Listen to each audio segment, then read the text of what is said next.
Halo akang-akang dan teteh-teteh, kumaha damang sadayana. Welcome back di si Neng. Alur cerita yang Neng akan bahas kali ini berjudul So Undercover. Sebelum lanjut ke ceritanya, jangan lupa ya, dukung channel Neng dengan cara di subrek, like, komen, dan share. Yuk Cerita diawali dengan wanita bernama Molly Morris, yaitu seorang agen rahasia yang berbasis di Dallas. Biasanya klien Molly adalah wanita yang memiliki suami tidak setia dan ia mencari bukti perselingkuhan. Suatu hari Molly diminta oleh istri Sheriff untuk memata-matainya di akhir pekan, di mana Sheriff berkilah pada istrinya ia ada pekerjaan mendadak. Molly melihat Sheriff memasuki hotel bersama seorang wanita. Ia lalu mengambil foto, tapi Molly ingin lebih mendekat untuk mendapatkan lebih banyak informasi. Sementara ayahnya membimbing Molly melalui perangkat Bluetooth, Molly diberitahu jika Sheriff dan wanita itu akan masuk ke penthouse hotel. Pak Morris, ayah Molly, membimbingnya ke ruangan kosong dan ia berhasil naik ke dalam penthouse melalui balkon. Kemudian diam-diam Molly mengambil foto Sheriff di tempat tidur, tetapi seorang wanita berbeda melihat keberadaan Molly. Ternyata Sheriff telah berencana untuk menghabiskan harinya bukan hanya dengan satu wanita, tapi dua wanita sekaligus. Sheriff mengejar Molly ke atap dan meminta kameranya. Saat dalam keadaan terjebak, Molly berpura-pura menyerahkan kamera, tapi ia menyerang Sheriff lalu melarikan diri. Setelah sukses menjalankan misinya, Molly pun segera pergi mengendarai motor kesayangannya. Tidak seperti kebanyakan gadis usianya, Molly tidak suka memakai gaun pesta, makeup atau semacamnya.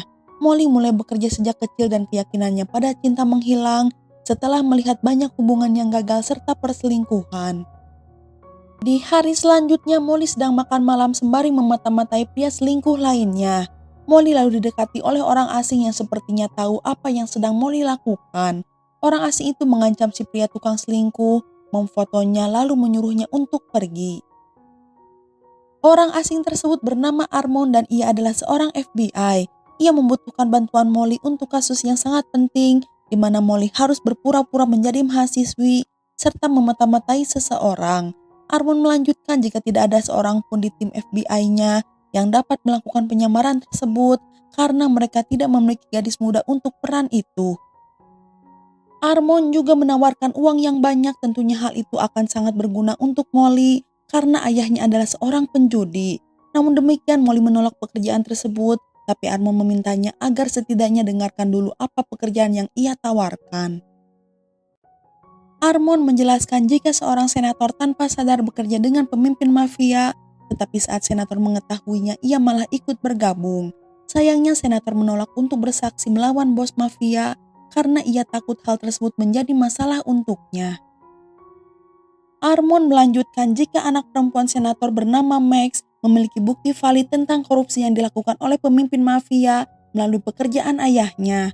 Jadi tugas Molly adalah menemukan bukti tersebut lalu menyerahkannya kepada FBI. Selain itu nyawa Max juga terancam karena pemimpin mafia, sehingga Molly harus tetap dekat dengan Max untuk melindunginya. Molly harus tinggal di asrama mahasiswi perguruan tinggi bernama Kappa dan berteman dengan Max. Setelah mendengarkan semuanya, Molly masih menolak mengambil pekerjaan itu dan pergi meninggalkan Armond. Di malam hari Pak Morris pulang dari kasino, ia mengungkapkan bahwa ia telah kehilangan $17.000 saat berjudi. Ayahnya merasa malu dengan kecanduan judinya, tapi meskipun begitu ia masih tidak mau berubah. Molly merasa tidak memiliki cara lain selain mengambil pekerjaan dari Armond. Kemudian Molly di makeover untuk mengubah penampilannya sebagai gadis kampus. Ia juga diajarkan bahasa gaul yang digunakan para mahasiswi dan diberikan semua informasi tentang Max yang harus dia jadikan teman. Tiba di asrama, Molly bertemu dengan gadis bernama Cotton. Ia adalah tipikal gadis polos yang selalu dibodohi oleh pacarnya serta dipermalukan setiap saat. Ketika Molly mencoba membela Cotton, pacarnya malah menyalahkan Cotton karena baginya Cotton sudah merusak suasana hatinya. Di dalam ruangan, Molly disambut oleh gadis-gadis yang melantunkan nama para mahasiswi baru dan menyambutnya sebagai keluarga. Lalu Molly bertemu pemimpin mahasiswi bernama Sasha. Ia adalah gadis bermuka dua yang berpura-pura menyambut Molly dengan hangat, tapi diam-diam menilai pakaian serta rambut Molly. Di saat mereka mengobrol, Molly melihat Max berjalan dan ia berpura-pura mengenalnya dari perkemahan musim panas sekolah. Mereka pun akhirnya berteman dan hal itu merupakan tujuan utama Molly. Setelah itu Molly dibawa ke kamarnya. Ketika tidak ada orang di sekitarnya, Molly menyingkirkan pakaian baru serta peralatan mata-mata di sampingnya. Pada hari pertamanya di sekolah, Molly melihat seorang pria bernama Nicholas sedang mengotak-atik motornya. Karena Molly juga mencintai motor, ia pun mengetahui banyak tentang mesin motor hingga membuat Nicholas terkesan dengan kepribadian Molly yang unik.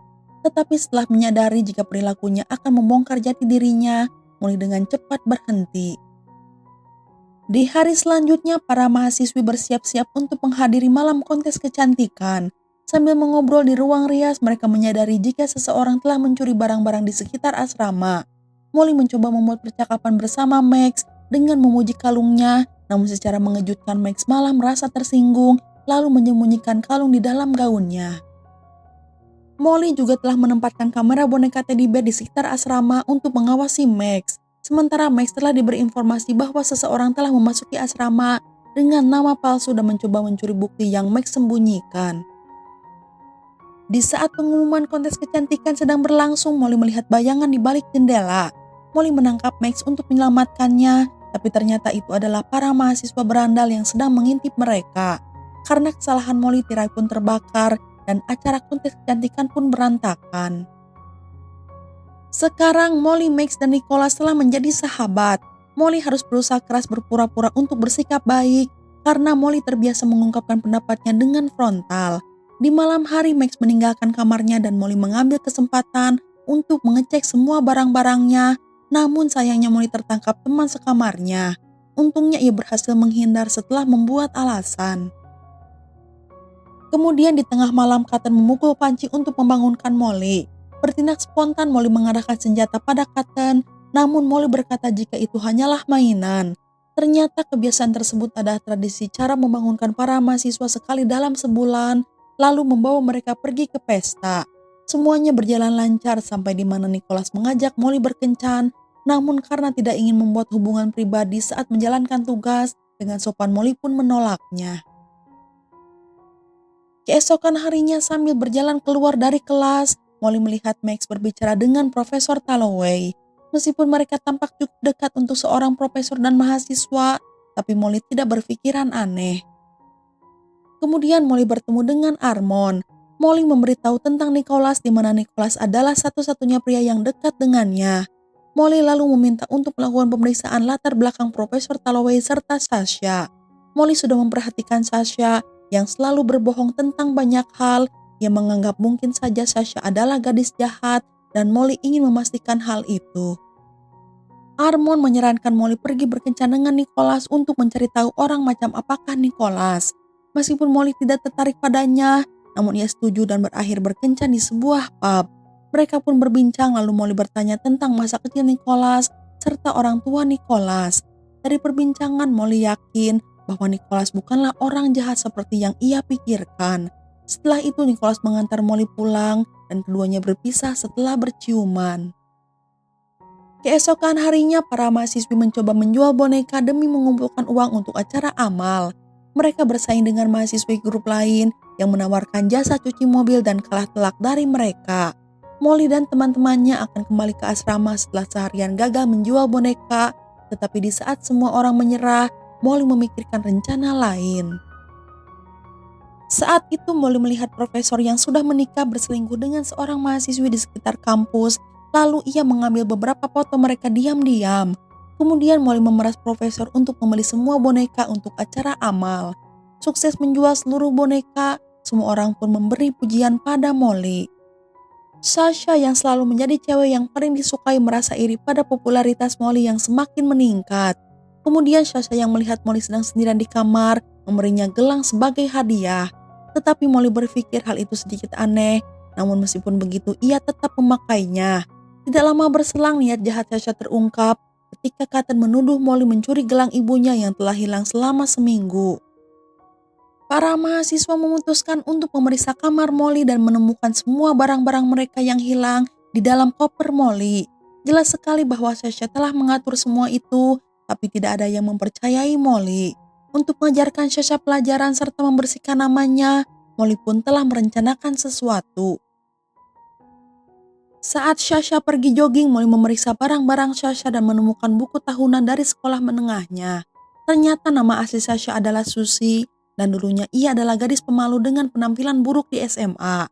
Sejak Sasha mengubah identitasnya, Molly percaya bahwa Sasha adalah penipu yang telah dikirim untuk menghabisi Max. Ketika Molly mengkonfrontasi Sasha di kamarnya, Sasha mengungkapkan bahwa ia mengubah identitasnya karena ia merasa malu dengan penampilannya saat di SMA dulu. Dulunya ia remaja jelek di sekolah dan tidak memiliki teman sehingga ketika ia mulai kuliah, Sasha ingin mengubah dirinya yang dulu dan memulai hidup baru. Molly pun percaya dan memutuskan tidak menggunakan foto dari buku tahunan Sasha untuk membalas dendam. Di dalam sebuah meeting, Sasha mengakui bahwa ia adalah orang yang telah menuduh Molly mencuri. Mendengar hal itu semua orang begitu kaget, tapi mereka bangga pada Sasha karena Sasha berani mengakui kesalahannya serta meminta maaf. Setelah kejadian tersebut, Sasha dan Molly pun mulai berteman. Semuanya berjalan dengan baik sampai suatu hari Molly mengetahui jika Max menyelinap keluar dari asrama. Molly mengikutinya dan Max berakhir di tempat Profesor Talloway. Molly berpikir mereka memiliki hubungan spesial dan mengira bahwa Profesor Talloway adalah orang kiriman untuk menghabisi Max. Keesokan harinya Molly bertemu dengan Armond yang mengungkapkan bahwa Profesor Talloway tidak ada hubungannya dengan kasus mereka. Namun orang suruhan yang sebenarnya adalah Nicholas dengan nama asli Patrick. Meskipun sudah memiliki bukti kuat tentang Nicholas, Molly tetap menolak untuk mempercayainya karena Molly sudah mulai jatuh cinta. Tetapi secara bersamaan Molly terluka mengetahui bahwa Nicholas adalah orang jahat. Beberapa hari kemudian mahasiswi mengadakan pesta di mana Nicholas juga ikut hadir. Kemudian Molly membawanya ke sebuah ruangan lalu memborgolnya sebelum meninju wajahnya.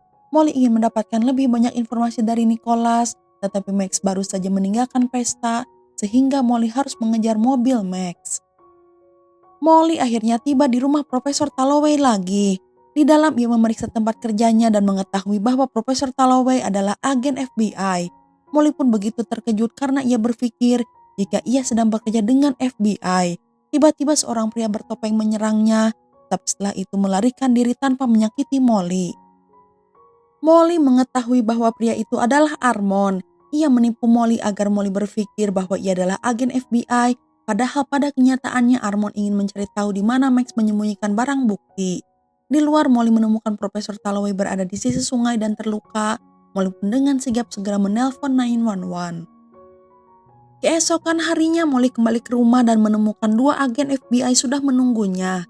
Molly memberitahu mereka segalanya tentang bagaimana ia telah ditipu dan Molly pun akhirnya menawarkan bantuan.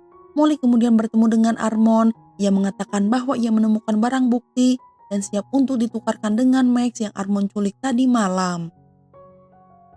Namun setelah melihat barang bukti dari Molly, Armond tahu jika barang bukti yang Molly serahkan kepadanya adalah palsu. Armond lalu menodongkan senjata pada Max dan membawanya ke asrama untuk mengambil barang bukti yang asli. Sementara para mahasiswa telah diberitahu tentang identitas asli Molly dan mereka siap membantu Molly. Sasha diam-diam mengambil kunci mobil Armond dan berhasil membebaskan Max. Di dalam ruangan, Nicholas akhirnya mengetahui jika Armond dan Molly bekerja sama sehingga perkelahian pun terjadi di antara mereka. Armond mengancam akan menghabisi Max dan sudah mengatur bahan peledak di dalam mobil. Tapi Armond tidak tahu jika Max sudah dibebaskan. Kemudian ayah Molly datang membantu serta menyelamatkan Molly. Akhirnya Max menyerahkan SD card di dalam kalungnya pada pihak yang berwajib. Sementara Molly memutuskan untuk tetap berkuliah bersama pacarnya Nicholas. Dan film pun udahan. Nah, itu dia alur cerita film kali ini. Semoga bisa menghibur Akang dan Teteh semua. Neng undur diri dulu ya. Neng ucapkan terima kasih dan hatur nuhun. You keboy.